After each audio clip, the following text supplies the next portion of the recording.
Christ, the only exclusive title that I can even remember is the Forza games and Crackdown 3, which completely sucked. I'll put it to you this way: if it's not, I'll lose all faith in gaming. But it's one of those like.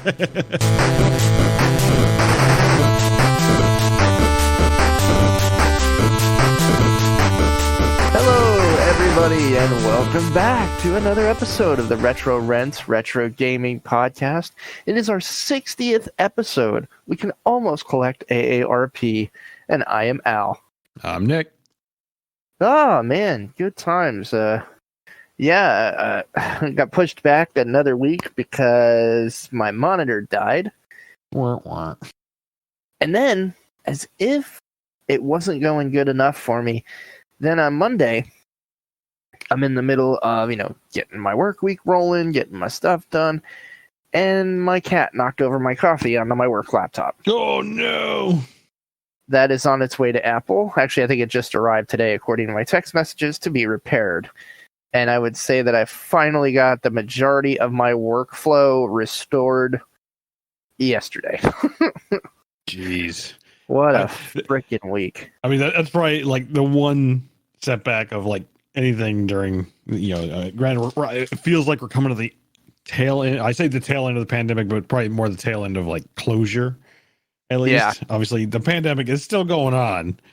So it's like, continue to take safety measures, people. Don't be idiots. Don't please. Be idiots. Wear your mask. Social distance. There's a big rally tomorrow, and hey, go ahead. Less stupid in the world. It boggles my mind. Yeah. It's like I can understand if we knew, all about this thing and we had a vaccine for it, but it's like, no, go ahead. We don't even know if it has like long-term effects of rotting your head off, but go have fun. Yeah. You do you.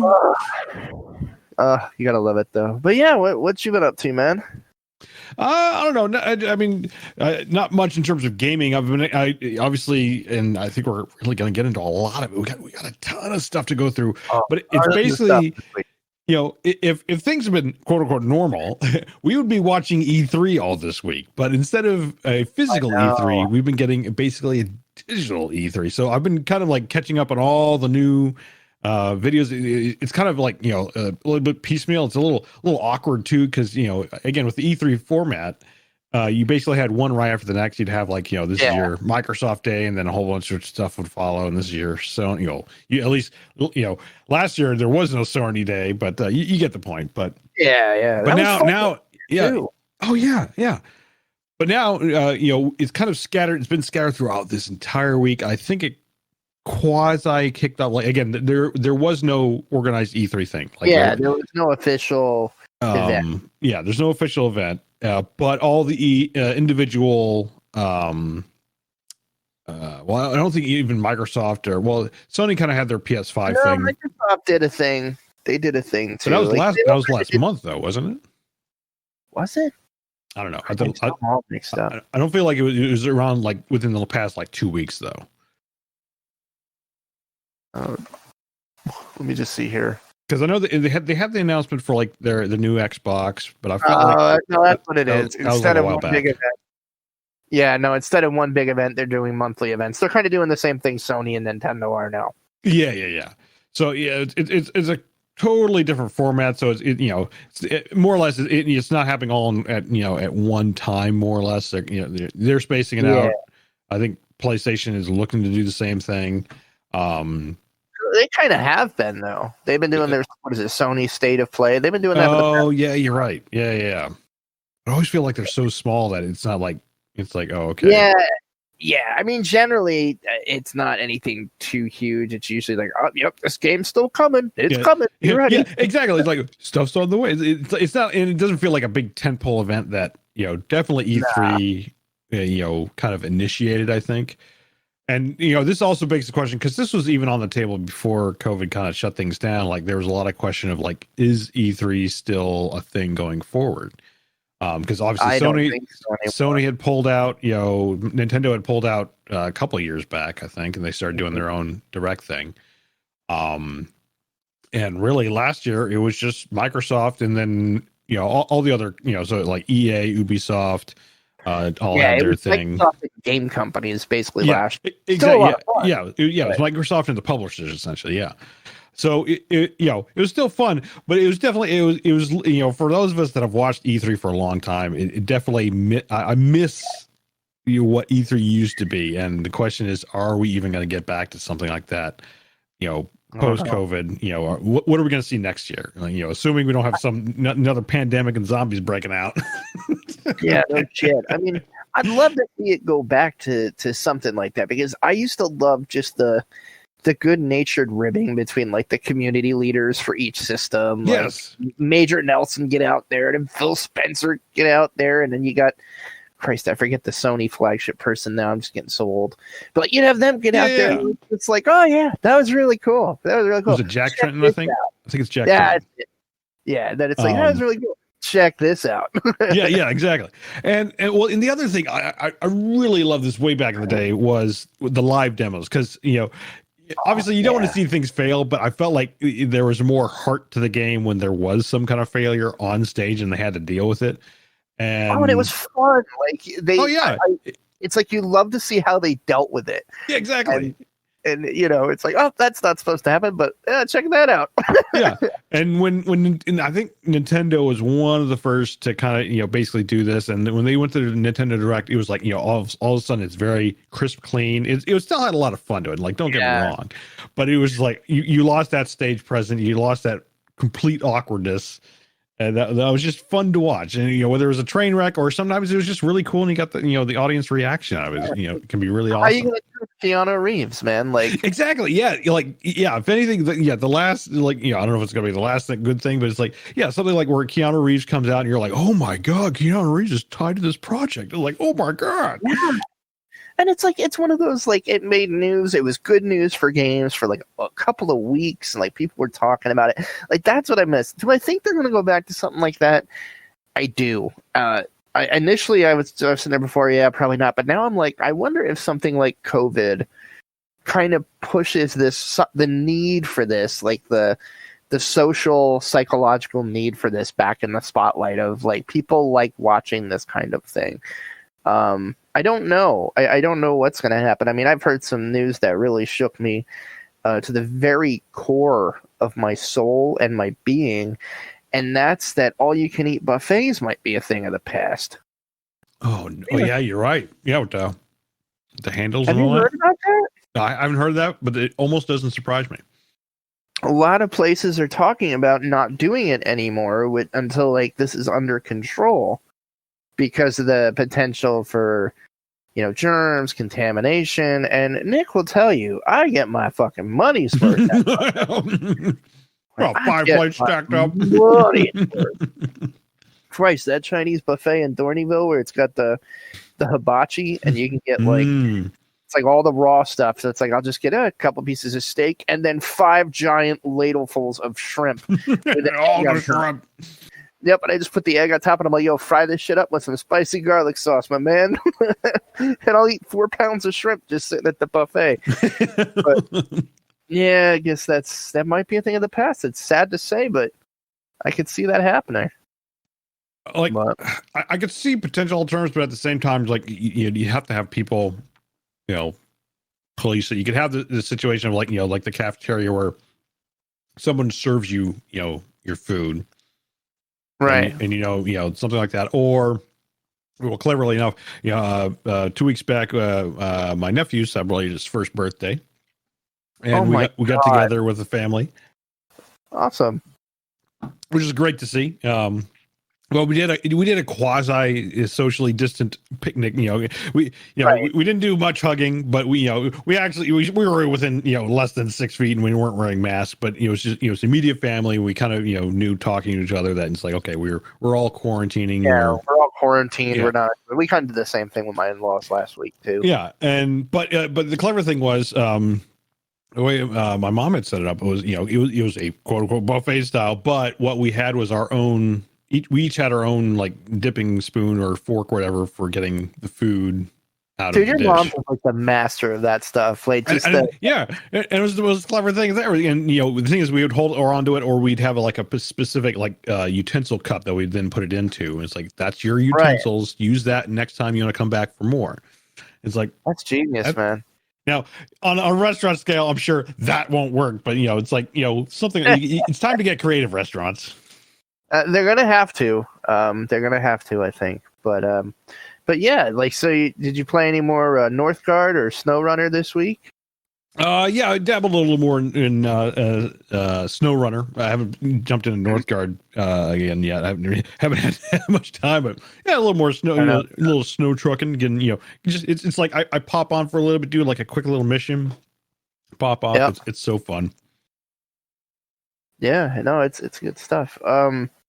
I guess in my realm, I have missed a lot of the stuff this week because of, again, basically, like, I had it on my phone so I could watch stuff on my phone, and I did. But like, I didn't have a computer or a monitor. Like, I had my beautiful desktop rig, but no monitor. And like, the monitor that died was this beautiful curved monitor that I had. Like, just up and died. And like, so I went back. I was like, I still got my old one that I had, like, I bought like 3 years ago, but I couldn't find the power cable. I'm like, so I had to order another monitor. Like, I was just like, I'm not playing this game, and I didn't want to order anything expensive. So I definitely downsized. But you know what? It's part of me is like, I kind of like this better just because my office is really small, and having a almost 40-inch monitor is not conducive to my space. Yeah, that's big. It was a fucking big monitor, but yeah, and that just up and died. So I was like, maybe it's because they build them shitty when they build them big. I don't know, but it's the first monitor I ever had die on me within 3 months. Wow, of buying it. Yeah, I'm trying to get, and this is where it gets a pain in the dick. Like, I have a year's worth of manufacturer warranty, but Christ, you know how that always goes. They're gonna find some way to say, nope, that's not our fault. Yeah, and it's like, okay, to ship this fucking thing out, like, I'm gonna have to find a giant ass box. It's gonna weigh half a ton. I mean, not a ton, but it's gonna be a heavy. It'll weigh a bit, yeah. And I'm gonna pay for that. Like, I'm gonna pay to get it there. And I don't know. Part of me is just like, and they'll just give you a new monitor in return. Is what they'll do. 'Cause, like, not with monitors, but I've heard it with like so many other products where it's like, there's some warranty, return service, whatever, and they'll have something on it that they'll be able to recognize. I think the most common one is the Switch controllers, the Joy-Cons.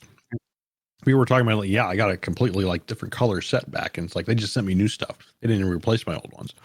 Yeah, I mean, I'd be fine if they did that, to be honest. So yeah, I got to do that. I got to send it back. So I'll do that. I had to get my work laptop obviously taken care of first, and that was pretty quick and easy. But once I did get my shit back together, well, I would say while that was out of commission, I wasn't really playing on my PC much, so I just dove like face first back into Persona 5 Royal on the PS4. And I've gushed about this game in multiple forums. It's my favorite RPG. Like, at this point in time, I'm like 70 hours into it, maybe. Wow, that's good. Yeah, and it doesn't feel that way. Like, it is such a great, massive game, but the story is awesome. The game loop itself, with like finding and fusing different personas to create new ones, it's kind of got that Pokemon element, but it's like Pokemon for grown-ups. Yeah, it's a fantastic game, and that's what I was going to mention to you, Nick. Is you can actually get Persona 4 Gold, or the Golden Edition. I think it was $30 on Steam, and this is the first time that series has been on PC. Obviously, because I'm obsessed with the fifth one, and that's the only one I played, I snagged the fourth one earlier in the week, started playing that. Looks great. It's all remastered, and I guess it was a Vita game, but it looks fantastic. And I haven't gotten too far, but it looks like a similar game loop and the social aspect, just like in the fifth one. And the fourth one is even intriguing me more, where it's like, it's kind of like a Twin Peaks murder mystery town kind of thing. Yeah, it's got that vibe to it. So I'm kind of like, oh, I can't wait to play this, but I got to finish the 5th one. But yeah, I mean, if you have a PlayStation, I cannot recommend Persona 5 Royal enough. It is such a great game. You're funny you say that, but it's like I still haven't jumped on the PS bandwagon, but I think after this week I may have to jump back. Not that I was avoiding it, but it was more a case of like there wasn't enough on there on really the PlayStation. Exclusively on the PlayStation. Like obviously the PlayStation has a ton of games, but it's like most of them I could actually play on PC. So it's like I'd be really only picking up for maybe a handful. PlayStation stuff. No, I mean there's masterpieces on there that you're never going to play on PC. The new God of War is fantastic. Spider-Man is just a master class. Oh yeah, I'm not saying like I want to, it's like those would be on my list, but I just need enough of them. It's like because I don't want to really pick it up for maybe like 5 or something. It's like I want to a nice set of like these are the games I can only play on PlayStation. I could easily give you a list of 10. Where you're going to have trouble is the Xbox. That's the one where almost everything that's come out for it is on PC Game Pass. Like Xbox really convenient. It is. But I would say, Christ, the only exclusive title that I can even remember is the Forza games and Crackdown 3, which completely sucked. And like they hyped that for years. They really did. It really did. It was horrible. I hated it. I played it for maybe, I don't know, 5 hours. It looked like a last gen game. It was just garbage, utter garbage. But yeah, other than that, so I've been playing a lot of Persona 5 Royale. And then Wednesday, I'm just sitting on my couch, mourning my lost PC time. And I got an alert on my phone that Black Eagle Apps was streaming. I was like, oh, all right. So I hopped on. I was watching Nick stream, hanging out for a little while. And I was watching him play World of Warships. And, this looks kind of fun. Like, I remember playing it when it first released, and I was just like, yeah, it's all right. Like, I don't know. Like, it just didn't grab me at that point. Mm-hmm. But now it's obvious. I mean, it's over a year later since I messed with it. And they've added tons of stuff. And holy shit, is this game fun? Isn't it, though? I think since Wednesday, I'm ranked 10 now. I started a new account. Okay. I just unlocked... upgrades, I remember, but I think I unlocked the next thing after upgrade. Oh, campaigns. I just unlocked campaigns. Mm-hmm. But the game is fantastic because, I love online gaming and I love multiplayer gaming, but the problem is I just don't have the time for a lot of it anymore. Like I can't really sit, for 2 hours and play a game. Like something inevitably blows up in this house or, a baby will cry. And it's just like, I need something I can jump into, play for 15 minutes and make some progress. And I think that is where this game just really, really shines, because like I've been doing really good. I've won, like, I'm probably like 10 battles won to 2 battles lost, maybe. Nice. Yeah, I just got a natural feel for it. I'm really having fun. One of the ships I guess I got starting the game or whatever, but it unlocked the Pierce for me, which was a tier 2 destroyer. Mm-hmm. And it was like a premium tier 2 destroyer. Mm-hmm. And I got like torpedoes and an engine booster, and like, man, I'll fuck you up with my torpedoes. Getting good at those? Yeah, I took down in the last, because I'm doing the co-ops. Like you can do like random battles against other players, or you can do co-ops with players against bots. And I've been doing up to this point strictly co-ops. And it was me, like 5 players on my team, and a bot, or maybe like me and 4 players and a bot. And so I just gunned it. Like I'm in the destroyer, I gun it. I boost my engines, and I'm like, all right, I'm getting the spotted ribbons because I'm spotting the ships first. And spotted their cruiser, and I just turned and just let out this broadside of torpedoes and sank him. Then another one comes down, I turn it around, torpedoes reload, sank him. And the one guy I'm playing, he's like, dude, you're awesome. I'm like, no, I'm just lucky. But no, it is a really fun game. I posted a link in the save point for anyone interested. If you do want to check it out, it's a free-to-play game. And I would say out of many of the free-to-plays out there, I would say they're really fair with giving you a ton of stuff and not forcing you to buy shit. Is that accurate? You think? Oh yeah, I'd say so. You can literally play the entire game fairly. I say fairly free in that there's a lot of events. Like, so if you are present during the events, there's a lot of opportunities to get stuff that you wouldn't normally pay for. So like things like port slots, which allow you to have more ships at the ready. So right now you have basically, I think, one for each nation as default. And if anyone's watched my stream, you can see like I have a huge port full of ships. I've got a boat problem. Yeah, dude, you I saw that Wednesday. I was like, man, you got your own fucking navy, dude. You have a boat. You got your own goddamn navy. It's like I like many tools in my tool chest, so I just like what do I need to do this? Open my tool chest. Okay. That's funny. I just unlocked battleships. I'm a little nervous to try. Oh, nice. Oh, they're so fun once you get them down. Yeah. Well, I'll definitely give them a shot. Oh yeah, and like you said, like going in how much time it's going to take. Because at most the match is 15 minutes at most, if it goes that long, and sometimes it'll be shorter. And yeah, it's very perfect for like, if you don't have a lot of time, but you have at least, that 15-20 minute time of like, okay, I'll have at least enough time for that you can jump in, do that, and then jump out. And it's obviously if you're able to do longer, then you can kind of more commit to that grind. Obviously there's a ton of it. Like I said, there's a ton of events that you give away a lot of free stuff. If you really have the time for that.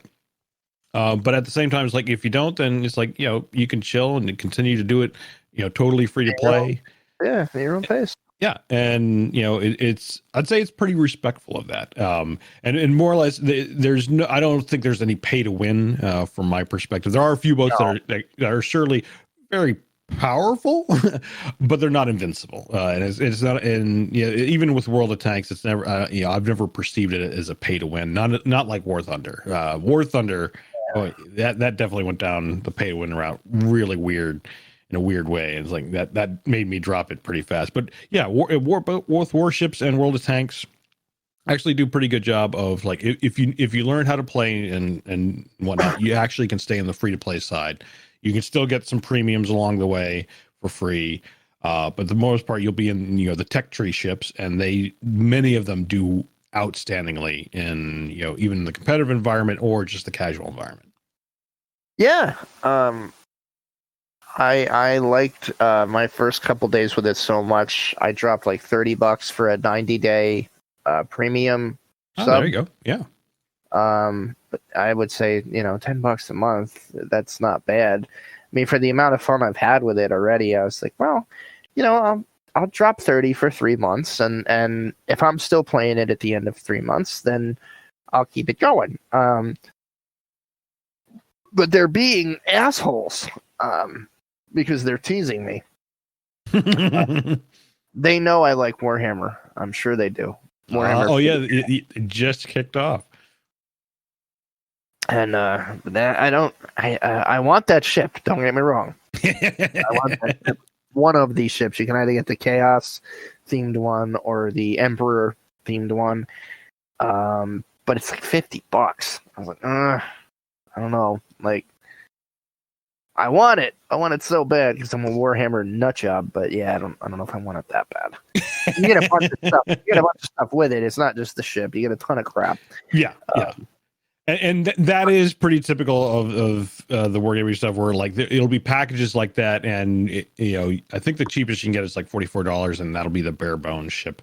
But for the most part, you'll see a lot of like package sales where it's like the ship plus credits plus doubloons plus a whole bunch of other stuff. Yeah, I mean, yeah, we'll see if it's. How long do these events usually last? I'd say a month. I don't know if let me see if I can find out on this. Each one is always different, but usually like an event will go a month or so. ship debuts. So like usually when a premium ship debuts, it might be up for about 2 weeks. Bundles are available. Okay, so until July 3rd. So yeah, just 2 weeks. And then you can't ever get it again. More or less. Like sometimes they'll have a thing happen around like Black Friday or around Christmas or something, where they'll do a holiday sale, and as long as because obviously this is a collaboration, so they've gotten and they've done it with some animes before and things like that. But if the license expires, then obviously you'll have the ship forever. It's like part of the license deal is like the ship stays in game, but you won't ever be able to get it via any other means afterwards. Now, I imagine with Warhammer, though, I would feel like this isn't going to be a long-lasting thing. I don't think this is pretty the end of it. Like, they are pimping that license out. I love seeing it. It's everywhere. And there's a ton of games that are being made in this universe now. And, a good portion of them are mediocre, but there are some real gems in there. I mean, we've talked about Martyr before. That's a fantastic ARPG. It's very, very good. I'm telling you, if you want to scratch that Diablo itch, man, you got to go pick up like the gold pack where it's Martyr and the Prophecy expansion. Right. You have so much fun with that game. I think you'll really like it. If you like the Diablo style game loop. Right. But yeah, I mean, that's all I've pretty much been playing is that and Warships and Persona, and having a lot of fun with that. But yeah, all right, we got to move on to the meat and potatoes, because holy shit, was this a packed week? Yes, it was. I'll just start with the my release highlight. I guess it was today. Yeah, Last of Us 2 released to universal critical praise. With some like caveats that it's really rough content, like story wise. It's emotionally draining is a common phrase I've seen by the end of it. And I know that's what Naughty Dog was going for. And I commend them for making a game that is making that kind of universal, like, fuck, man. Like, that was a hard game to get through. Like, you don't hear about that a lot, in a good way. Like, it was, it's not like, oh, they just threw so much gore and stupid stuff for, whatever. But no, it sounds like it was done in good taste. Right. It's like good storytelling. But of course, it's getting review bombed on Metacritic for who the fuck knows why. Basically just the douche squad is at it again. I don't know if they're still sore over the ending that they didn't like getting leaked. Like, what the fuck is wrong with people? Grow the fuck up. But yeah, so whatever. But it's doing well critically, and I think people are playing it and enjoying it. Based on my coworkers anyway, they seem to be really, really liking it. So, but yeah, so I'm gonna hand this over to Nick, because unfortunately I only got to see a little bit of the huge PS5 reveals this week, but I saw some. But yeah, kick it off, man! Holy crap! Yeah, I think this is one of the first like any media session, PlayStation, Sony, or Microsoft, or where consistently, almost game after game, was like, wow, this really interests me. Yes. Oh wow. Yeah. Oh wow. And we're talking about like there wasn't enough necessarily to get me to jump on board. Like the fact that I think most of these are coming out at or near launch later this year. It's like, holy crap. Now I think a lot of this is also going to be backwards compatible with the 4. Probably. But this is a commanding list to kick off the PS5. It's like, this may be, because I don't think I've picked up a launch maybe since the 360, I think. I would say you got your 360. I remember that. Yeah, I think 360 and then the Wii, I think I got, were the only two consoles I really got at launch. Anything else was kind of like, years later, or just never got it all. So, but yeah, with PS5, like it's really knocking it out of the park. I'll probably go like the Blu-ray side, because it's like, I'm an old fogey. I got Blu-ray player stuff I can use. Oh yeah. I gotta get my physical media. Exactly. It's like, I'm an old fogey. It's like it's like now I download a lot of stuff, but I still have some things like, I want to be able to, like, not that I don't have a player, but it's like my setup right now isn't really built for it. Whereas like if I have that, then it's like, okay, perfect. It'll be all in one. It'll be perfect. It'll be great. Yeah, to me, it's like I like having that all-in-one system, so I can play a game, and it's like, oh, I got the Lord of the Rings on Blu-ray in there from last time. I'll keep watching that. Yes. Yeah. But yeah, so to kick off, so this is more or less my list. It's not every single game they debuted. It's like you stuck one in there, but that's fine. It's still a good game. And like, if I don't mention one, it's not necessarily that it's a bad game. It's just one that it wouldn't interest me. But it's it's certainly some other ones that were around. But yeah, a huge list. So the first one that caught my eye was Project Athea. I think it's Project Athena. Oh, it's Athena. Oh, did I miss an N? I misspelled it. All right. Yeah, so, I think it's Project Athena. It looks dope. Yeah, I think it was a space one, if I'm not mistaken. But basically, my sub notes were like very cinematic, but I have no idea about the plot. Like, and this is kind of a theme for Sony stuff. Like, they always have these very cinematic games to them. But go ahead. Oh yeah. Remember that Killzone preview back in the day? Oh yeah, very much so. Oh, it looks good though. You're sneaking in Ratchet and Clank, absolutely, like a fantastic series.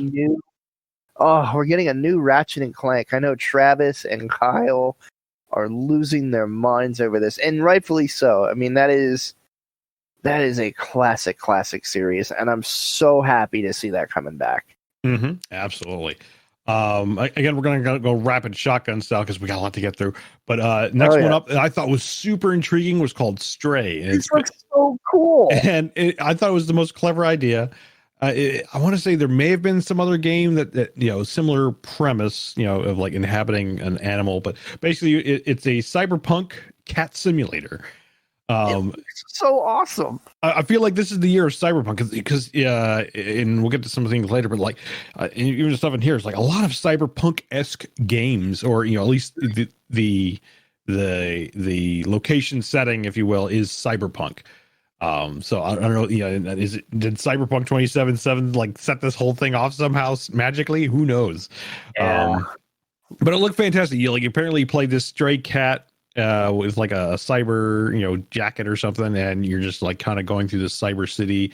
You think like Blade Runner. When I say cyber city, I mean like Blade Runner-esque. You're just kind of like doing your thing. Rainbow lights. Yes, yeah, and future Tokyo.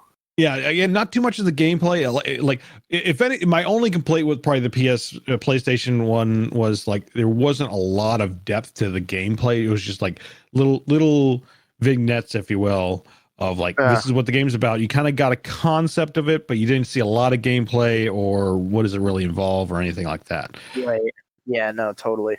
Next one, Returnal. This is it looked like a Live Die Repeat. It's like Tom Cruise is coming for it. But basically, you're playing this, I think, like female astronaut or something, and you're kind of stuck in this weird time loop thing where it's like you get a little farther each time, you kind of learn things, and then it's kind of set up almost roguelike. And like when you die, the loop repeats itself, and you kind of come back, and it's like you got to try and get farther, faster. Again, like if you've seen Edge, well, it goes under two names because I think it was originally called Edge of Tomorrow, and then it changed its name to Live Die Repeat, I think. But yeah, basically the Tom Cruise movie, it's basically if you're looking for that in kind of a game format, except not. I don't think it didn't seem like there was a lot of combat, but it was kind of like this investigation, space sci-fi. Yeah, more adventure game. Yeah. It looks super cool. Like I kind of love these little time loops things, especially after playing the Outer Wilds. Outer Wilds, yes, thank you. Yeah, like hands down, like and we've mentioned it here before. If you have not played that game, please go out and do it. It is such a tight and adorable game. It has heart to it, and it's perfect. Like it's just that shuttle off the ground the first time. Oh yeah, exactly. It's just so fun, and it plays with this time loop thing a little bit on that. I think in a different fashion, but yeah. So the next one, Ghostwire, and we saw this at the last year's E3. It's kind of a I want to say Kojima-esque, but even though Kojima isn't attached to the project or anything. But again, very cyberpunk and scary spoopiness to it, so it's a kind of a cyberpunk horror. So again, we're getting all these cyberpunk-esque games. Like don't get me wrong, it's awesome, but it's like the movie industry when we get like 2 asteroid movies in the same year. It's like, this is the year of cyberpunk, apparently. I love it. It's been my favorite genre for years. I love Neuromancer. I love Shadowrun.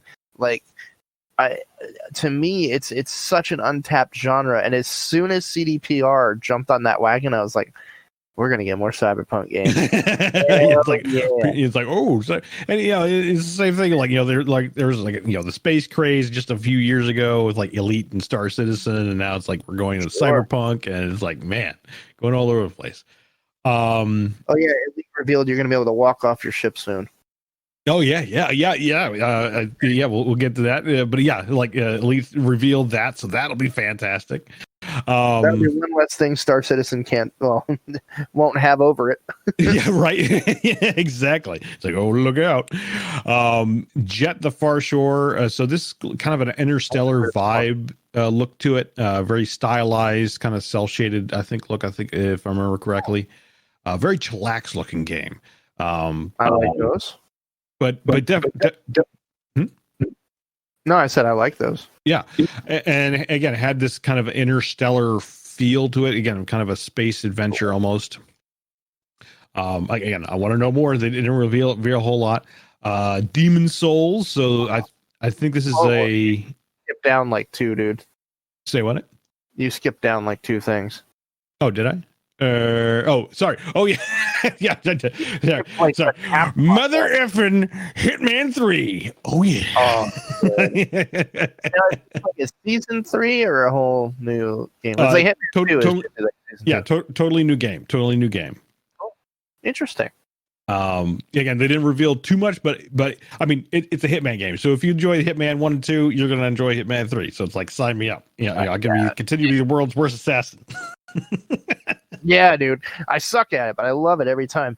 It takes me forever to figure it out, but I will beat each mission. But probably not till I retire. Right. But it's great. It's a great game. Little Devil Inside. So an intriguing stylized adventure. Would like to know more. I forget. I can't remember this one. I wrote it down. Obviously, it intrigued me enough. Right. And I can't remember what this was about. I can tell you all about the next one. But yeah, Demon Souls. That's a big dragon. Yeah, dude. So the fact that they're remaking this is awesome because the servers for the original are off. And anybody that's, heard me talk about the Souls games, I'm not usually a fan because they're just so fucking hard. And it's like, get good. Go fuck yourself. All right. If you say that, I say go fuck yourself. But Demon Souls is the game that started that all. And I remember buying that on PS3 when it came out because it looked cool. And it was hard. It was really hard, but it had all of the things that make today's Souls games what they are. Like, you could invade other players' games as like the Shadow. It had the timing, very challenging combat, but it was like the first one, and that one always held kind of a special place to me because that was one I remember. I wasn't great at that one either, but I really, really enjoyed it, and it's what got that whole series off the ground. So I'm excited to see that they're remaking this, and it looks fantastic, at least from what they showed.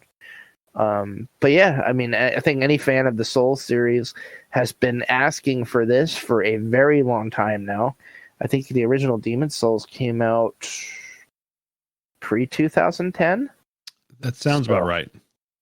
Yeah, it's classic. I'm excited, and I will probably pick that up. And moving on to the next one, again, another time loop, Deathloop is what it's called. I got a very bioshock vibe out of the art style a little bit. Apparently, you're playing assassins caught in time loops. Very cool looking. Basically, people are sent to kill you, but you can kill them back type of thing and see how far you get. But again, it looks super cool. I want to kind of know a little more, but I think this is from Bethesda on this one. All right. Well, I probably won't play that. Yeah, we'll see on this one, but yeah, but again, it looked pretty cool. We saw Resident Evil 8 being teased. From the ground up. Crazy realistic. I mean, Resident Evil 7 looked pretty realistic, but man, the graphics on this, holy crap. Did that look like gameplay video? I don't know. Some of it did, some of it didn't. So it was hard to tell. Okay, like I feel like you're pulling a Killzone on us again. Yeah, it very could be doing that. It definitely there were because there were points where it felt like it was shifting between what was actual gameplay and it still looked good and kind of maybe like cutscene-esque. So it's like, did it get a little bit of a boost, or is it a real thing? That's not me then. Like I was like, man, I'm like, it looked fucking amazing, but like, oh yeah, but I mean, regardless, it's Resident Evil. I'll buy it for the scariness. But yeah, again, looks awesome. This is definitely a case of like, yeah, are we talking on like Killzone? Because I do remember like I think it was Killzone 2. The cut zone looks fantastic. But then you switch to the game and it's like it wasn't bad, but you could definitely tell there was a drop in in fidelity. I remember my initial reaction. What the fuck? I was mad. That one made me mad. Yeah, there's a little bait and switch on that one, maybe. But like today, like again with the power of the graphics card these days, like they're getting closer and closer to making looks, getting some fantastic looking games. Fucking Red Dead 2 on PC is one of the best looking games of all time. Yeah, absolutely. Next one, Pragmata. Again, another. I would label it another Kojima-esque game, perhaps. Again, not Kojima, but it kind of has that weird, like, what is going on? This is bizarro. I want to know more. But it's kind of like some weird sci-fi, spaceman thing going on with a super crafting kit on board. I don't know. It looked cool, but I want to know more. They didn't really, it's just a lot, a ton of questions out of the trailer, really. Yeah, I'm intrigued. I do love that this Kojima-esque thing is becoming a thing. It's one of the things I don't think people appreciate enough about Kojima. Like, he made Death Stranding. Death Stranding is an awesome game. It's not for everybody, but it's an awesome game, and it's incredibly weird. Like, you're fucking carrying mail. Like, you're delivering packages, you're future FedEx. Yeah. Excuse me. And like, you're dodging, crazy, Outlands freaks or whatever. But I feel like when he does something like that, he kind of shoves open the door a little bit more for these developers, like the ones that are doing Pragmata. And it's like, oh, well, we can do this because it may not be the most normal thing, but he already opened that door, so now we can do this weird thing. It just, I don't know. I think he's done that a lot in this industry, and it's cool to see that coming about. Agreed. Oh, and then the last one, maybe best for last, Horizon Zero Dawn Forbidden West. So it's essentially the sequel.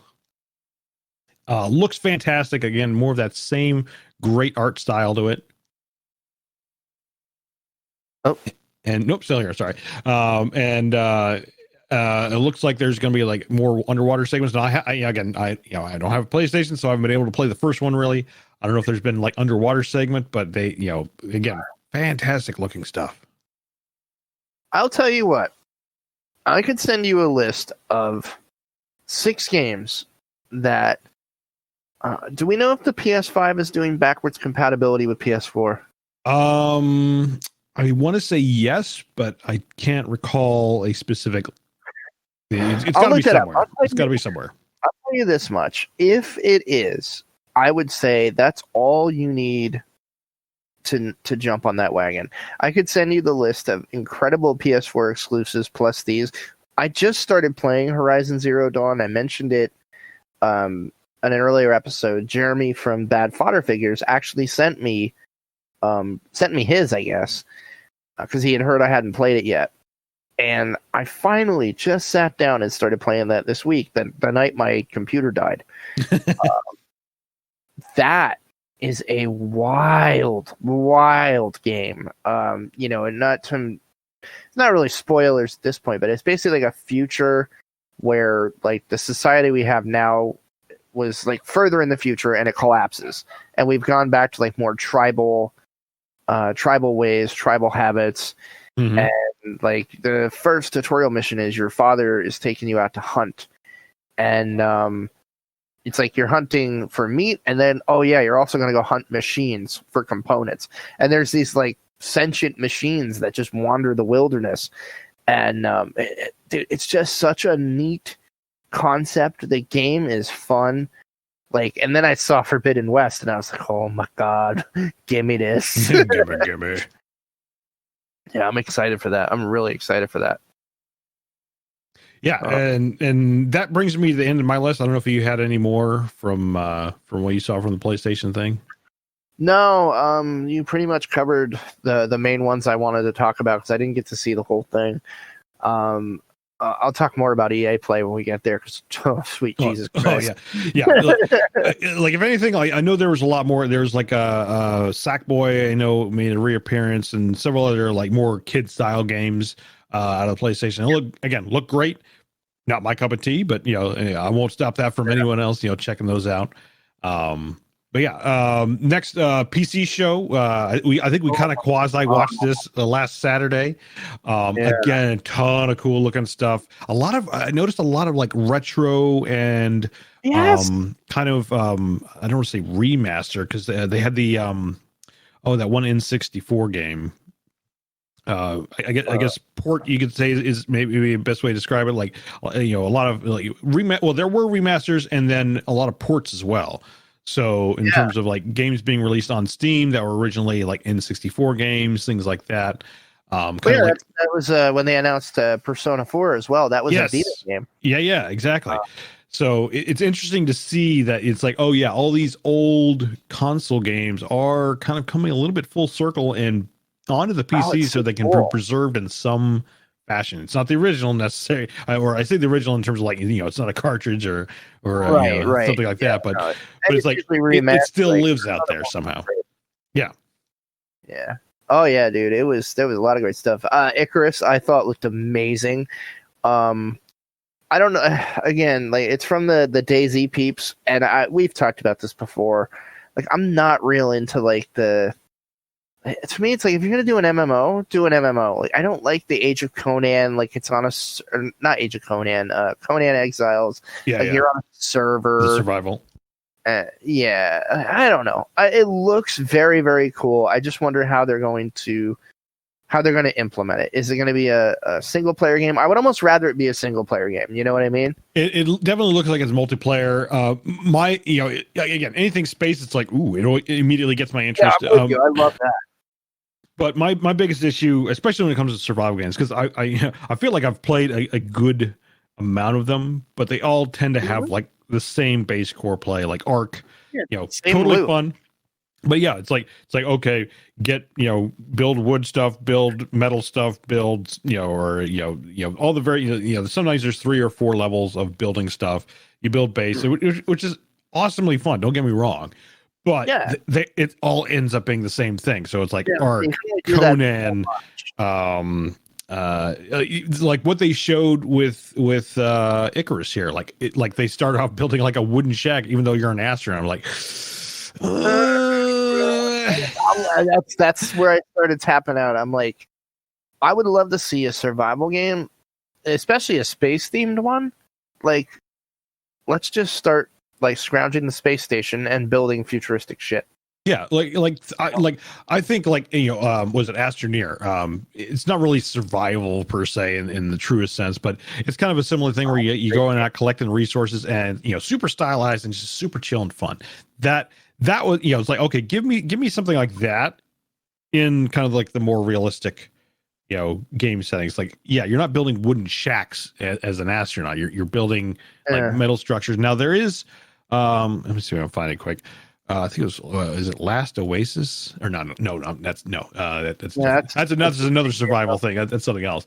It just came out, but oh dang it, and I have it in my Steam library. I don't know if I'll be able to find it fast enough here. Was that not Ivacron, the space one you were telling me? Yeah. I have that one. Oh, Oasis or Osiris. Sorry, Osiris New Dawn. That's what it is. So I played. Oh, it's not okay. So Osiris New Dawn is. I would like I think the biggest problem with Osiris New Dawn is like it's a very, very slow. Like you thought Star Citizen is slow, like Osiris New Dawn is like molasses in comparison in the way they deploy stuff. I think there's even been some questions like, are they even still doing stuff?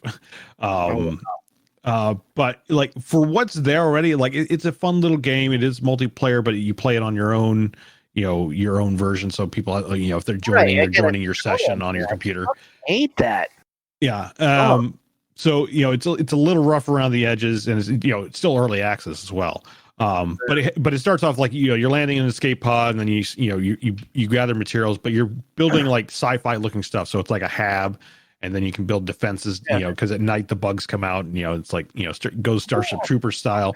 It's fun for what it is, but it's like the more I looked into it, it's like, oh man, because I think I got it on a Steam sale. Yeah. But it's like it's early access, but it's like and suddenly like there's almost no progress being made on it. And it's like, oh, that's unfortunate, because you can get into space eventually and whatnot. And if anything, the closest thing actually in terms of a nice whole space experience like that would be Empyrean.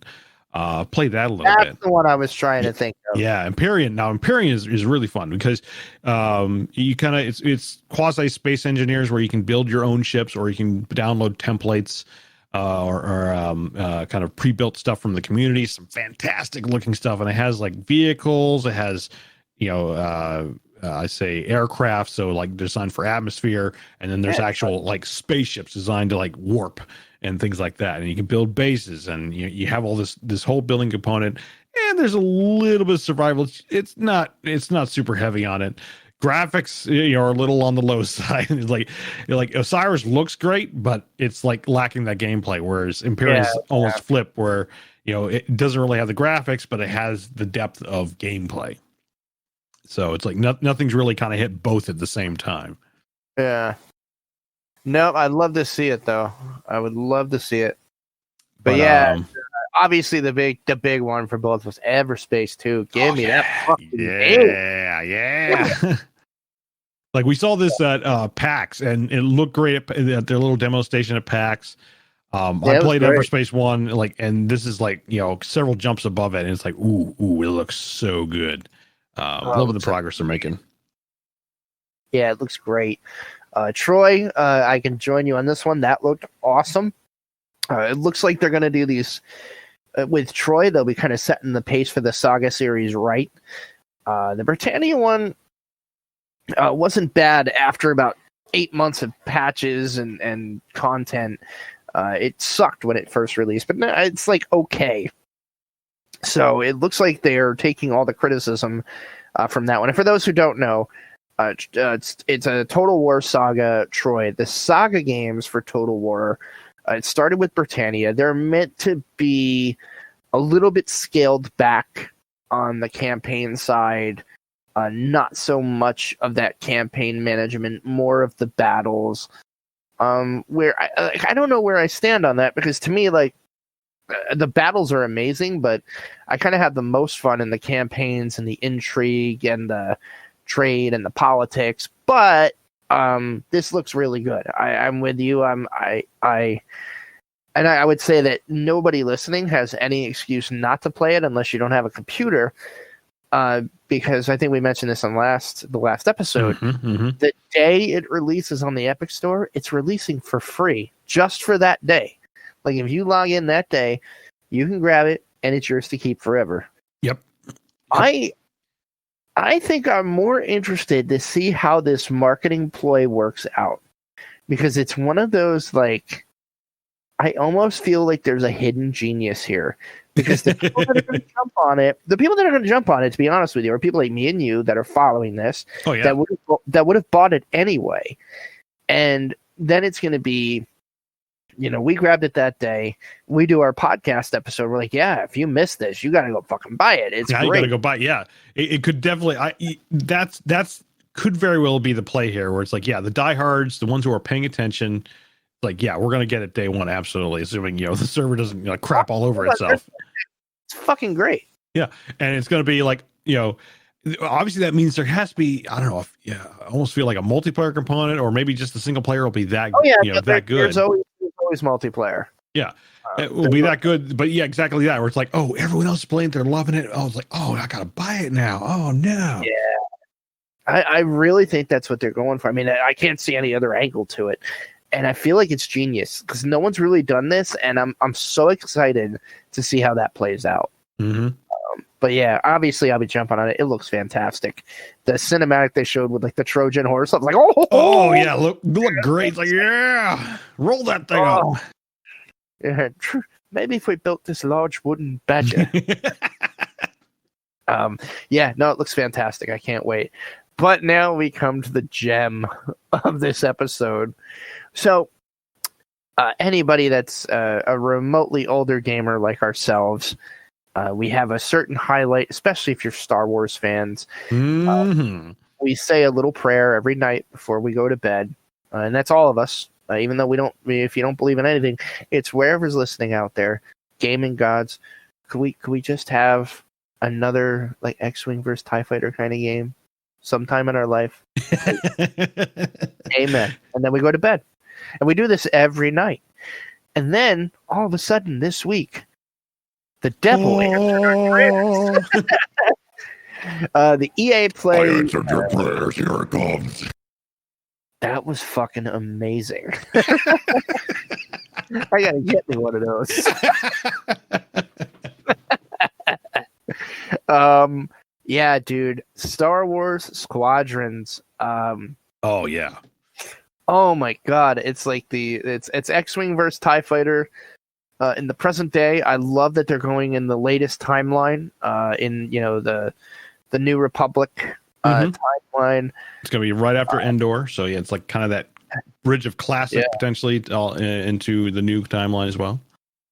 Yeah, like you said, VR support. Oh yeah, I saw that. It's like, oh yeah, and then it's like HOTAS support. Yeah. I gotta try to get one of them HOTAS things before that comes out. I've really kind of slacked on that, but like there's 2 games coming out where it's like I have to get this for this, and it's the new Microsoft Flight Simulator. Mm-hmm. I don't know if you've been following that. Holy shit! I know, like I think I want to say at the last Microsoft event. Yeah, I think at the last Microsoft event, which was again weeks or I don't know, time's blended together. It's some time ago. That looks amazing. I remember they debuted it. It was like, oh man, like again, another one of those where like it looks fantastically accurate. Yeah, I can't. So it's like, if I'm going to get that, like for the first time in my life, I want to go all out. Like I want to get all the little stupid pedals, and I won't be able to operate half of them because I'm fucking half dyslexic and stupid. But it'll be fun to try while I'm drunk. So I'm going to pick that up. I would never play Squadrons in VR for more than 5 minutes, because I really do think 10 minutes into that, with just the fast shit movements and everything, I will like puke and shart in my chair. It'll be a hell of a cool 5 minutes. But I like the 5v5 aspect. I know a couple people were kind of hesitant on this that I talked to. So, they want the X-Wing feel for it. But I have to say, like, I sat here thinking about it, and I'm like, even during the X-Wing days, aside from the single player ones, it wasn't really like, that there were 20 ships flying at you. I think the average probably was around 10. Yeah, like, well, it was always like apparently there is a single player. So the question is how in depth it is, because single player was great. Yeah, because this is coming out as $40, which is like, whoa, this is like that's Predator price, But it seems like there's they said there's a single player thing, and it almost sounds like a tutorial-esque. But that's already more than what like Predator has. I feel like Predator could use a little story, other than the its tutorial. Great. Yeah, that would be great. Where it sounds like there's a tutorial, maybe a little bit more in Squadrons, and then obviously the main draw is there's definitely more. Did you see the new gameplay video? Yeah. Was there another one other than what was yesterday or whatever? I was gonna say yesterday. Yeah. Yeah. I saw yesterday. Yeah. You play with like 2 different pilots. Oh yeah. Well, they say you like alternate back and forth as part of the story. Right. So it doesn't sound like it's kind of full X-wing where it's like you play X-wing pilot all the way through, and then you can play a TIE fighter pilot all the way through. No, but I think it gives you the feel for each ship on each side. Yeah, that's what I'm kind of guessing.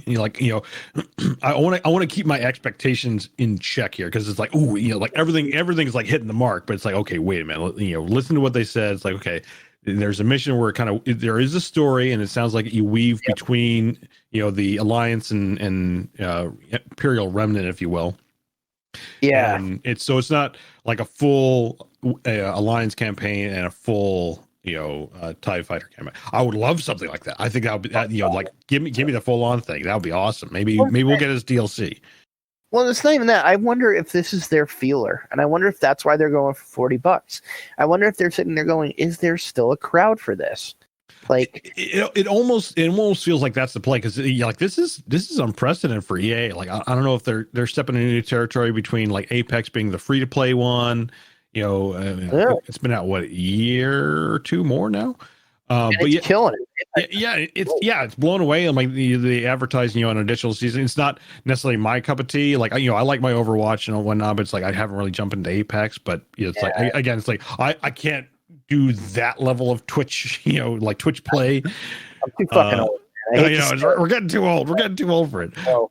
But he's like, obviously that's working. So it's like, Squadron kind of they're dipping the toe a little bit because it made it sound like it was a passion project a little bit. They're able to kind of because it sounded like it was devs from Battlefield 2 or Battlefront 2, excuse me. Yeah, and obviously that's the really arcade version with that because it's a third person. And you kind of fly around. It's very limited. But like this was in the cockpit. Yeah, you were in the cockpit. I mean, the fact that the guy was saying like he pulled out his old X-wing drawings. I'm like, dude, it's like this guy deserved to be at the helm if he's bringing those out. It's like, yes. Did you catch the bit he was saying, like where it was like they really are shooting for like top skill and just entry level, where it's like you could fly around, you could do good, but we also want to give the features to where like if you want to be a real ace pilot and cut your engines and spin your ship around to blast a missile coming in at you. We want to go on that too. And I was like, fuck. Yeah, like it looks like they're laying the groundwork for kind of a shallow to deep experience out of it. So it's definitely one thing I noticed where it's like it looks like there's a good amount of depth without a huge steep learning curve, such as like again, I'll call it out, Elite and Star Citizen. They have an absolutely huge learning curve to them. Some basic flight you can get it to work, but it's like all those advanced maneuvers in both those games, like you really need to know what you're doing. Like you have to like shut half your systems off and like do all this other crazy stuff where it seems like dude, Squadrons is setting up to be kind of more that entry level, so it'll allow for that depth for like those aces to be able to really master that probably I assume pretty fast, but it's not too deep to prevent that learning curve and just having a nice casual time with it too. Yeah, no, it looks fantastic. You just reminded me too of the first time I delivered illegal goods in Elite, and where it's like, okay, when you're about this far from the station, cut all your power. Yeah. You can get the station door right. Exactly. And, like it's that kind of depth. But no, this looks great. This looks like they've got a lot of the features from X-Wing, where it's like shield adjustment, all kinds of stuff that. Like they're hitting all the right notes. Like you said, I want to keep my expectations in check, but it looked like the different ship types. You had like a huge customization. That looked great. Like a huge list. So it looks like, again, I'm kind of just throwing dice on the table for predicting here, but I think if this does well, I think we could see like the next successor, like a large campaign game, X-Wing versus TIE Fighter, because like people, the main feedback on Battlefront 2 has been like ground game okay, ship battles fun, and it's like, to me, like this is what we're missing. Like this genre, the Star Wars genre has not had an X-Wing-esque game for a long time, and this is just about there. Like, you don't have the story that the X-Wing and TIE Fighter games had, and, you know, okay, whatever, but it looks like from a multiplayer aspect, we're really going to get to play the kind of game we wanted to play since X-Wing versus TIE Fighter, and I'm real excited about that. Yeah, and you know, there's a plethora of material now to pull from in terms of like the new canon. From obviously, again, like I said, they're pulling in Rebels. They got Hera in there. They have a new Imperial officer that's from the comics, apparently.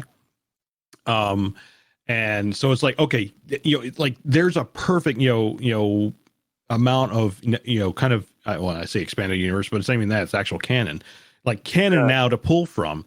Whereas like the old games, they were pulling from the expanded universe. I mean, like the TIE Fighter game had Thrawn, which is he's technically canon now, thanks to, you know, all hail Dave Filoni.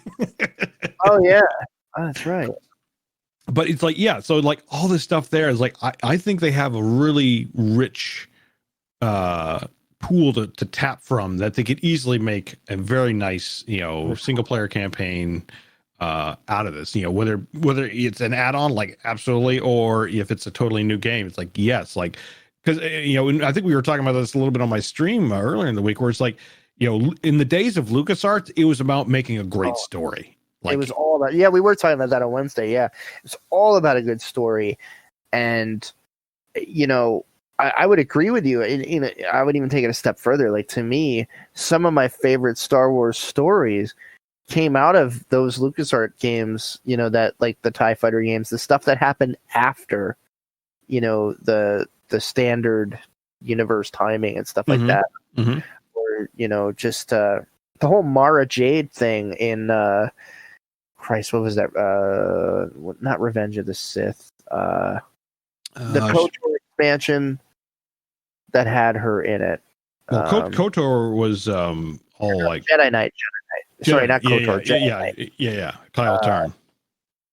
Yeah, and Mara Jade was in it, and just like there's a lot of rich stuff that could be done outside of the main characters too. So it's just like, yeah, man, like I want to see this game do well. It looks like it's got everything it needs, like foundation wise, to be fantastic. Absolutely. It really does. Did they say platforms? Is that console and PC? So I think they it's definitely PC and PlayStation, and I think that was it. They didn't mention Xbox, or at least at launch. But I mean, for us, you know, I'm going to be PC all the way on this. Like, you know, PC all the way on this. Yeah. You know, even if I'm getting a PS5, like, no, like I'm going to do this right. You know, I got my VR rig on PC. HOTAS is going to be connected. It's like, yes. I'm gonna get my nerd pedals and everything else. Oh well, yeah, no, dude, I'm all in on this one. And the best part, I don't think we mentioned. What's the best part? It's coming out in October. Yeah, this year. It's like, what? That's where I pretty much shit my pants, because I was like, oh, this looks great. I won't see this 2021. You know. Yeah, 2021. They're coming to 2021, and they're like, yeah, October 2nd. I'm like, what the fuck? Like, yeah, dude, I'm stuck. Once again, we're setting up for a very jam-packed holiday after what was a very lackluster last year. Like, it is slam-packed full. The PS5, all this, like, and you know, basically all the 2020 games are coming to fruition, and it's like, holy crap, is the holidays going to be packed? Yeah, and then it follows right into our next thing, where I was hoping Cyberpunk was coming out in September. Yeah, that is now pushed back, which I'm actually kind of glad about, and I'll tell you why. It's pushed back to November, so it's right around the time where the new consoles are coming out. So it's another reason to grab, you know, a PS5, is maybe to get it on that. But Wasteland 3 comes out in August. And did you play Wasteland 2? No, I know of them, but I have not played any of them. Oh my god, dude. Wasteland 2 has got the kind of Baldur's Gate-esque isometric. It's a great fucking game, dude. You have to get that at some point. But yeah, the third one looks fantastic. Whereas like, oh, excuse me. Wasteland 2 was like just like Wasteland 1. It was, you're out in the desert, it's kind of Mad Max, yada yada yada, and it was great. It's a fucking great game. Wasteland 3 is taking it north, and now you're like, now we get to experience some post-apocalyptic snowland. I know that sounds stupid, but like, to me, that's like completely unexplored. Like, every post-apocalyptic game takes place in a desert. Fallout, almost every iteration of Fallout, you're in some kind of desert. Whereas like now, like there's, you know, this anyway. Go check out Wasteland 3. It looks great. In Exile has got some really awesome stuff planned. It was actually supposed to be out last month, and Brian Fargo on Twitter was like, you know, we want to make this the best it can be. They did something really smart. They did a beta, a limited beta kind of live stream where you could get your code, and it was like a weekend thing. Come try out what we have so far. You know, it's almost done, but we want to get some impressions. And like, a lot of hardcore Wasteland fans played it and they loved it, but they're like, it'd be even better if you could do this. And it's like, yep, we can do that in 2 months. We're going to do that. And so they pushed it back to August, and I'm really excited to see where that goes. One more release I did want to highlight because it landed on Xbox Game Pass. I'm not sure. Is it on PC as well? I'm going to check really quick. But on Xbox Game Pass, the Bard's Tale action RPG that came out, I think it was on the original Xbox and PC, is now on Game Pass. Yes, it's on PC Game Pass too, Nick. Nice. The Bard's Tale ARPG remastered and re-snarkled. It's a hysterical game. It's a great action RPG that kind of like it's like the Discworld of fantasy ARPGs, where it's like poking fun at all of the tropes. And if you have Game Pass, like, you got to check that out. It is a really, really good game. I cannot wait to dive back into this one. And last highlight, No Man's Sky is actually on PC and Xbox Game Pass as well. So if you haven't got that yet and you want to get into that, there's plenty of time to do so. Okay, so yeah, Cyberpunk is pushed back to November to fix bugs and smooth over game elements. I agree with you. You know, take your time, file out them bugs. I got more than enough coming out in that time frame. Yeah, it's like, we know it's going to be good, but it's like, you know, if they can make it just that much better, like, go for it. Yeah, just go for it. Like, I'll put it to you this way: if it's not, I'll lose all faith in gaming. But it's one of those, like, no, this is the next Witcher 3. You know, this is next. Oh yeah. Well, I'm waiting for, you know, I'm sure I won't find it because I never go through the games fast enough. But I guarantee that, you know, there's got to be a series section because, you know, spoiler alert, you know, it's been several years, but there's a portion where Siri talks about going to this, you know, more or less futuristic land, and is basically teasing cyberpunk as a result. So I fully expect, if we're not, it's a full interaction, we'll see some element of Siri in cyberpunk. Oh, really? Yeah. It's kind of buried. It's like one of those like text journals or something like that, where she's describing things. No, I know exactly what you're saying because I remember it's towards the end of the game, where you're playing as Siri, and you kind of jump into these different worlds. It's actually a really awesome part of The Witcher 3. Right. Like, you jump into these worlds where, like, the Wild Hunt has basically destroyed this world, and it's just slowly getting covered in snow, and like the people are starving. And she's telling Geralt about it, and you're right. She starts describing where she came from, of this modern world and flying cars and like. Yeah, she doesn't use those words, but you can like decipher and know it's like, wait, that's a flying car. They're talking about like something in the future. It's like, but it's kind of, I forget the wording exactly used, and you know, I'm sure it's all over the internet, but like it's worded very cleverly. But so it's not like she doesn't realize it's like, oh, technologically advanced or something. But it's not breaking the fourth wall. But now that you mention it, I remember that moment, and I didn't make the connection at the time. Yeah, so you know. Basically, she's gone to, you know, essentially the cyberpunk world at some point, and, you know, interacted with it, and then she returns, you know, as part of that. So I expect like either we'll see some like flashing thing of her, or something of her, and like I can't wait to like try and find that in game somehow. Oh, that'd be awesome! I can't wait. But that is it for releases. I know, right? That was a ton. It's been a great week. It's been a great week for gaming, and I think we're in, like you said, I think we're in for a hell of a holiday season. As far as news, it's a somber day. You ruined my morning. My morning was already ruined. Yeah, the incredible, the honorable, the master of his craft, Ian Holm. Sir Ian Holm, yes, at 88. Sir Ian Holm. Oh, man. Just he's in many of my favorite movies. The first Alien, he was Ash, if you remember, the android that became the foil for Ridley, and, trying the whole thing there, trying to get the alien on board. From Hell is one of my favorite fucking movies of all time. I seriously think one of his best. It's totally I feel like almost an underrated film. You're one of the disciples. Like no one else I know likes this movie, dude. Yeah, well, I remember you showed me. He's like, have you ever seen this movie? It's got Johnny Depp and Ian Holm. I'm like, I've never even heard of this thing. What is this? It's like, dude, we're watching it. And at the end we were like, dude. Yeah, I think it's over and hung out one night, and we wound up watching it. I was like, yeah, we're gonna sit down and watch this. He was incredible in that movie. He's played villains before, but he was fucking villain. That was it's like you can see the elements he pulled for like that crazy golem face that he does in Lord of the Rings. It's like you can kind of see elements from there, but it's like, man, such a good. It's kind of that cult classic, and no one knows about it, and I don't know if it's necessarily super popular or it just has a cult following, more or less. It's based on a graphic novel by is it the guy that did True Blood?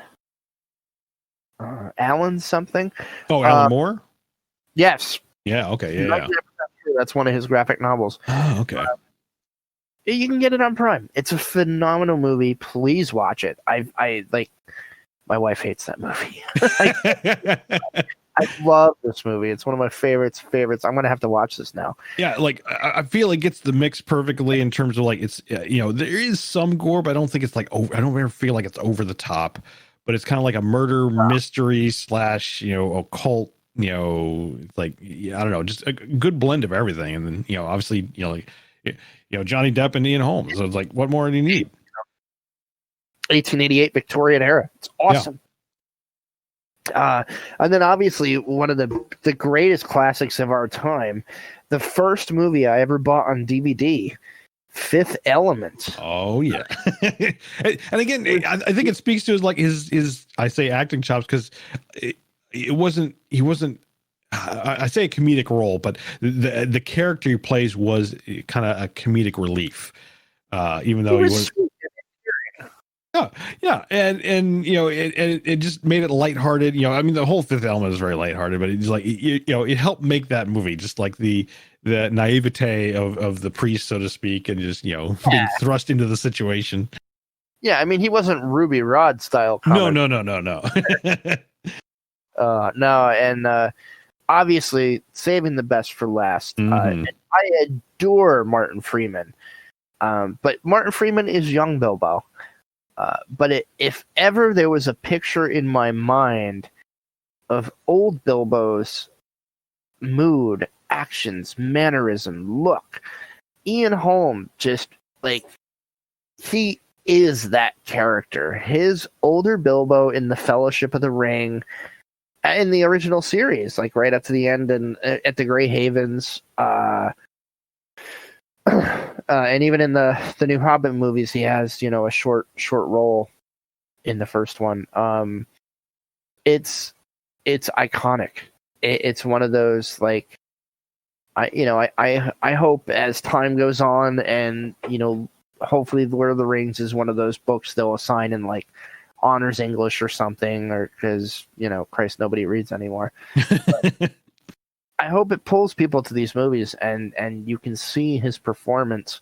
There are so many subtleties in the way that he plays that role. Like the scene where, in Fellowship, where he's talking to Gandalf and he's talking about, like, how he's getting older, and he's like, and I don't look it, but I feel it. And he goes over to the window and he's just like, I feel like butter scraped over too much bread.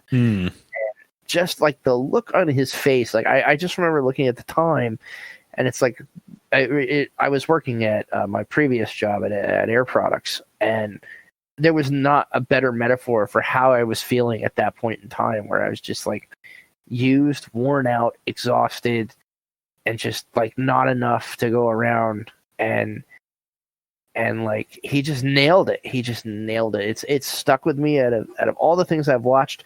And if I'm not mistaken, I think it might be on Audible now, there was a BBC radio cast of The Lord of the Rings back in the 80s, where it was like, doing radio the right way, where they had like a whole dramatized Lord of the Rings with like different voices and scenes and audio laid out. He was I want to say he was Bilbo in that as well. I have to double check, but I'm 90% sure. So yeah, I mean, rest in peace, Ian Holm. We lost one of the greats, and Sir Ian Holm, sorry. And yeah, it's just it's a real bummer today. Yeah, it's June 19th, right? Yeah. Mm-hmm. But yeah, rest in peace, Ian Holm, and thank you. Again, him and all the other great actors of our age that we're losing, just to the natural course of time. Like it's sad. Like I hope we see people of the same caliber. Like that's the other thing. If you really want to get some other cool stuff with him, check out BroadwayHD.com. You can get like subscription to that. It's like a monthly streaming service. It's unfortunately not like on consoles yet. Maybe it is by now, but you can actually like view Broadway plays, stage plays, theater plays, Shakespearean stuff. He's a phenomenal Shakespearean actor. He's done some really amazing Shakespearean roles. And yeah, if you get Broadway HD, there's a great Macbeth with Patrick Stewart that's set in the modern day. Fucking great. But yeah, anyway, that will bring us towards the question of the bye week. The only thing I have not done, I have to check and see if we actually have voicemail, because I did not get an alert, but then I realized that voice was not on my phone for some reason. Yeah, I don't know. Like, wait a minute. It's not in my Google apps either. Did they fucking take that away? No, wait a minute. Not that I'm aware of. Yeah, no, hold on. We're good. They just don't like openly advertise it, which means Google's killing it eventually. Yeah, it's giving it the slow death. No, okay, so we don't have any voicemails tonight. Damn you, Fred. I haven't pinged you. But apparently he lost something and has been looking for it all day. But no, the question was, for those who modify, who mod their games via Steam Workshop or ModDB, what are some of your favorite mods and why? Now, unfortunately, I feel bad because this is a very PC, computer-specific question. Well, some games do allow for console modding, but it's a lot narrower than the PC environment. But I think there are some that allow for it. But it's usually like download packs or something like that. Yeah, Kyle did take an interesting route on this too, with console modding. So we'll talk about that in a second. But yeah, let me pull this up. Al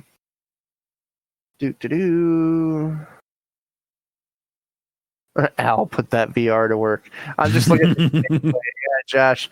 As you heard, I'd probably shit and puke myself if I tried to do this in VR, but I can't wait to play it. I am curious to see like how well is the VR done, like because obviously it's not movement, but like if they get close to like an Alex level, like maybe they'll have it figured out. Because I mean, if the rates are high enough, like it's all about frame rates is what it is. If they have it high enough and it looks good enough, it could pull it off where because oddly enough, when I've done the sit down VR, like what was it, No Man's Sky, No Man's Sky. Walking around a planet would cause me to get like motion sickness. It's the whole like walking portion. But as soon as I sat down and did the ship component, I was fine. So it's like I think it's the whole concept of like, okay, I'm sitting and driving something versus my legs should be moving and they're not. And that wigs my brain out. So I want to say I'm gonna be okay, but we'll see. Again, that'll be a day one kind of test out, and it's not. I would definitely won't have long sessions with it for sure, but I'm interested to see how that works. I will hold off and see how you handle it. We did not get much response to this, and this is probably on me just because I asked it the day of, and it limits the crowd. But Kyle, our own Kyle, did reply, I can't comment on games, but I did mod my Sega CD to use a replaceable fuse.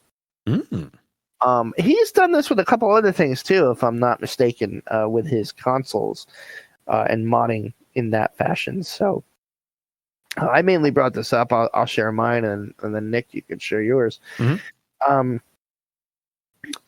There was a mod I talked about 4 or 5 months ago.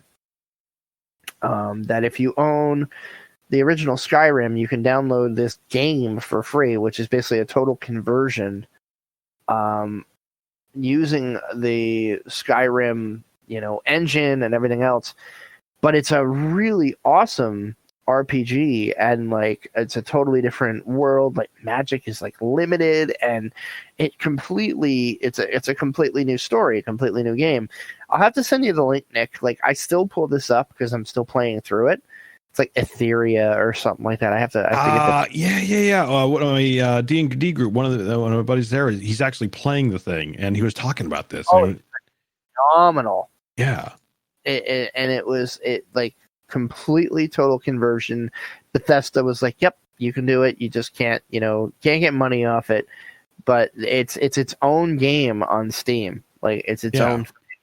There's another one. I think it actually will be for sale. I think, but it's based off of Oblivion, and you can really tell if you look at the Steam page. Like it's another one on the Steam page, and if you look at the trailer, you can tell like, oh yeah, there's the like when you talk to NPC, like it does that Oblivion, like and it's called Forgotten City. This they actually were debuting it, or I don't know if it's debuting, but it was at PAX, and I'm like, oh, I got to remember to look at this a little later. And it's kind of like this, I want to say murder mystery around Atlantis, it seems. And I think it's coming out later this year, and it's another one. It's a total conversion, so it's like, ooh, I got to keep an eye on this thing because it doesn't look like it's going like, it doesn't have like Oblivion combat, it seems, or at least the way the trailer lays it out. It's strictly kind of like a more an adventure style game where it's like you're going around collecting information, kind of doing all this stuff. It's like, ooh, that is really interesting looking. Oh, you reminded me too. I wanted to highlight this. I am playing something else, like in the kind of late hours when I don't want to commit too much, but I want to like dip into a story. Mm-hmm.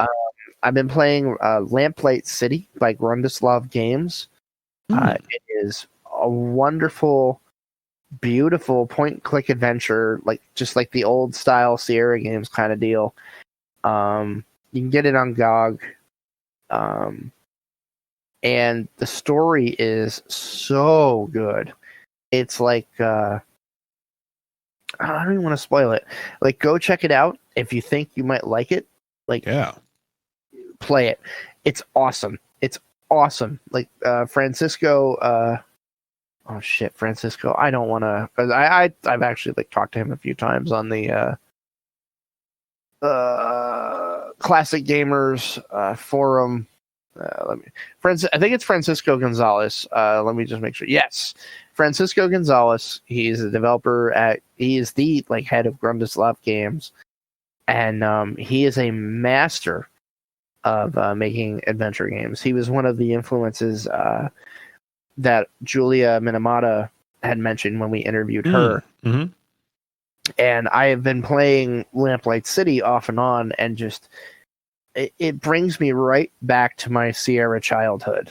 Like you'll see what I mean, Nick. Like check a few YouTubes out because I know you were into that era too. And what I love about it, and Julia kind of brought this up too, is it's like everybody will compare these games to stuff that came before, and it's good, but it's a disservice because they do so much more to advance that genre ahead.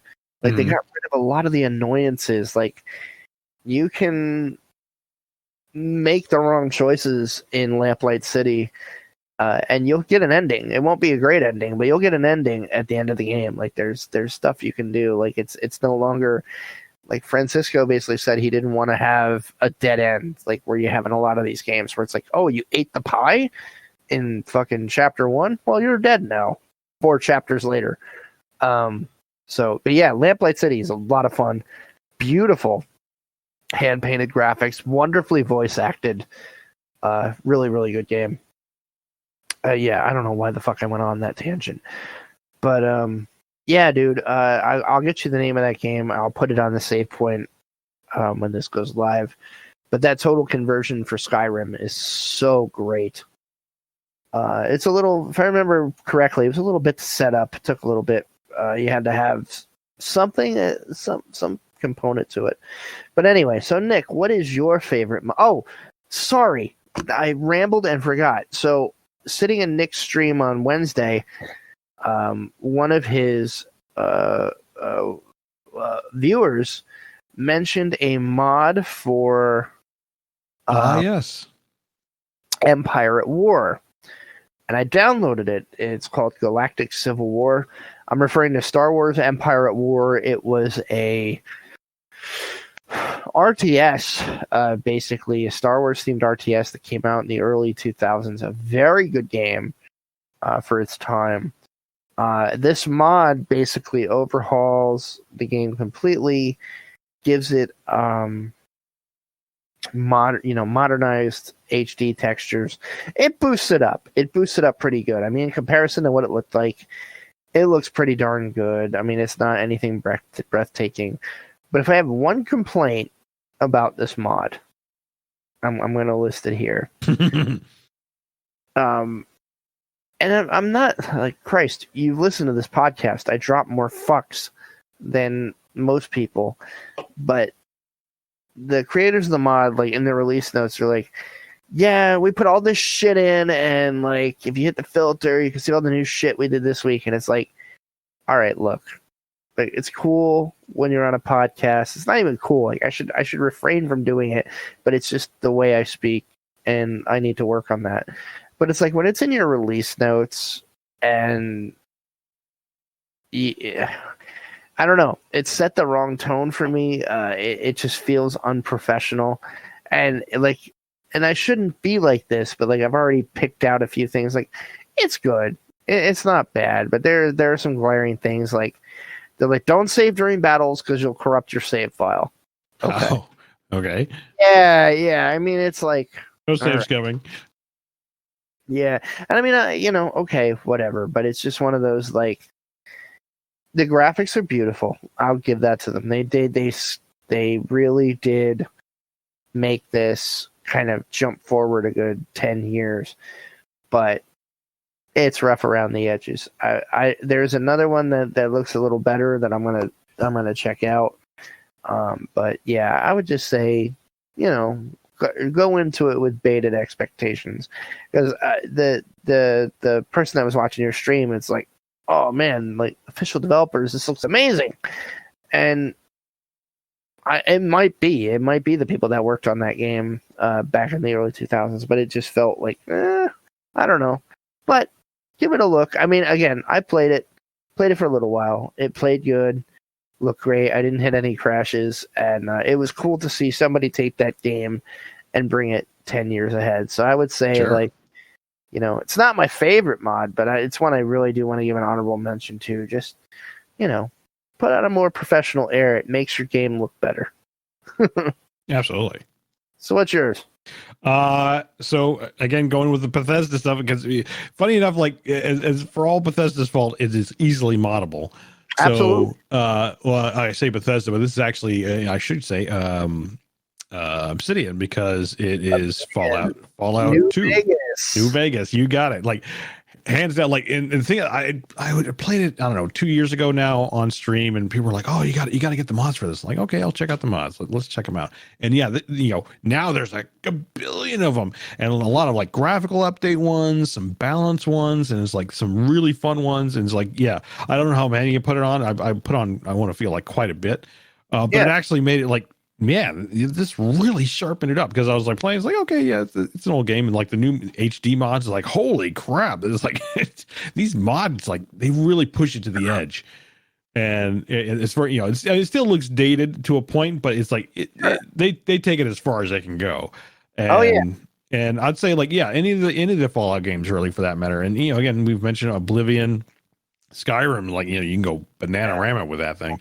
It's like, I'd almost say, like, it's almost worth not playing it, not modded. Like go out there, at least get an HD mod, and if not, like, there, sometimes, like I said, there's total conversion mods. Sometimes there's whole, like, I love the fact that some modders make actual chapters and story stuff within the universe. Others are total conversions, things like that. It's like, yeah, in even down to like weapons, and there's some crazy stuff out there, some really cool stuff.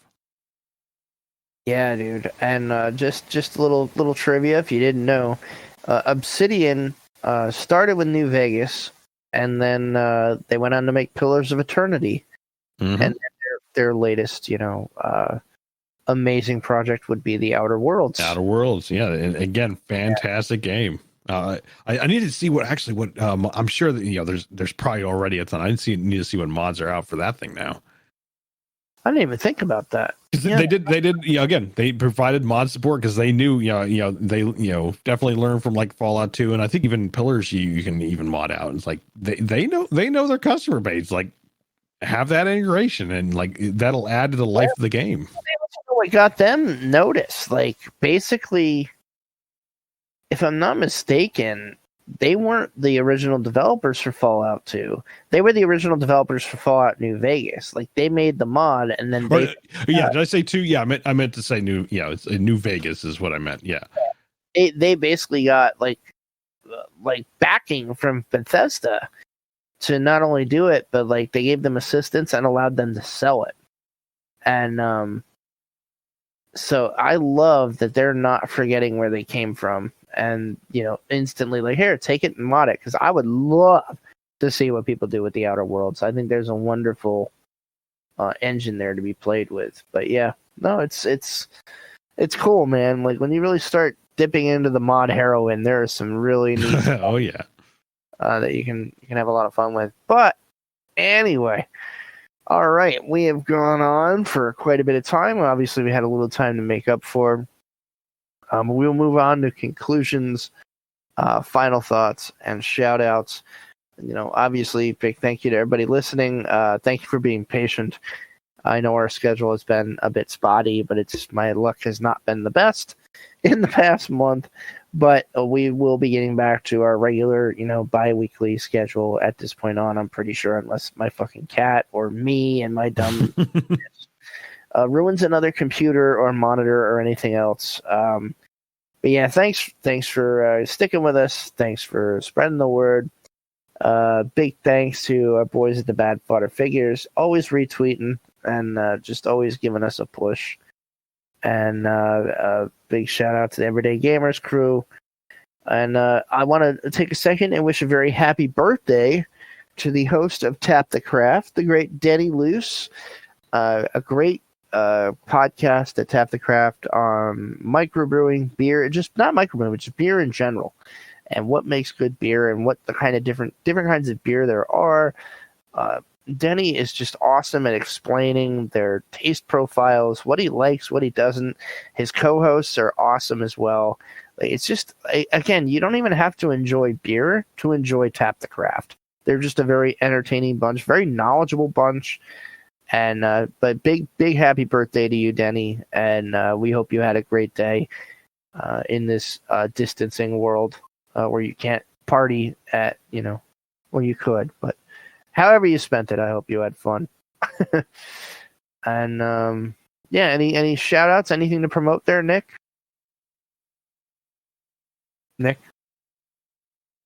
Oh shit. Did we lose you, Nick? Nick? Did he fall asleep? Huh. Well, this is awkward. I hope he didn't run for a shit. I don't see any messages. So, alright then. Nick has gone silent. We will, I guess we'll end the show. Jesus Christ. Yeah, you can reach us at tiny.cc/savepoint. That's our SavePoint group on Facebook.